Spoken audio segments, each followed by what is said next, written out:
উম্মত কেমনে 30 বছর সুদ খায় মুহাম্মদ সাল্লাল্লাহু আলাইহি সাল্লামের উম্মত কেমনে হয়? 60 বছর বয়স এখনো বিড়ি সিগারেট খান যেই সমস্ত বুড়া চাচা, আপনি রাসূলুল্লাহর উম্মত কেমনে?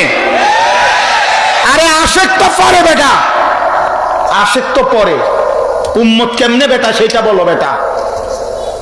হ্যাঁ, ঠেলাঠেলি করেন, কেবল ধাক্কা ধাক্কি করেন সুন্নি ওয়াহাবি লইয়া, ঠেলাঠেলি করেন। হ্যাঁ, উম্মত প্রমাণ করেন উম্মত। আশিক তো বহুত পরের খবর। আশিক কাকে বলে? তাফসীরের মধ্যে আছে, কিতাবে আছে। ইশক কাকে বলে?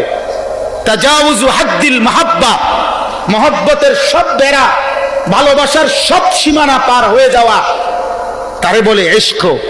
ইশক মানে যে এমন ভালোবাসে যে ভালোবাসায় সে কোনো বাধা মানে না, যে ভালোবাসায় তার চলনে বলনে, তার মনে হয় যেন রক্তে, তার অস্তিত্বে, তার চেহারায়, সুরতে, তার এক সেকেন্ড যেন নবীর বিরোধিতায় কিচ্ছু নাই, নবীর ব্যতিক্রম কিছুই নাই। এমন প্রেম, এমন অগাধ ভালোবাসা, এমন অস্থির মহব্বত অনুসরণ, তারে বলে বেটা আশেক বেটা।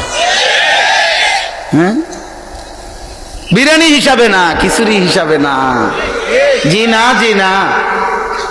রাত রাতি হয়, দিন দিনে হয়। গায়ের জোরে, গায়ের জোরে আশেক চাপাইয়া দিলে দুনিয়া চলে যাবে, দুনিয়া বাদ। মাশাআল্লাহ, আল্লাহ রহমতে সবাই কম বেশ খায়, আখিরাত চলবে না, আখিরাত চলবে না, আখিরাত চলবে না। এই জন্য ধাক্কা ধাক্কি দরকার নাই, ধাক্কা ধাক্কি লাগবে না। তোমার দরবারের লোক আমার দরকার নাই, তোমার মুরিদ আমার দরকার নাই, কিন্তু তুমি তোমার মুরিদকে ধোঁকা দিও না, তুমি তোমার অনুসারীকে ধোঁকা দিও না। ওই হাসরের ময়দানে গলা টিপা ধরবে, গলা টিপা ধরবে।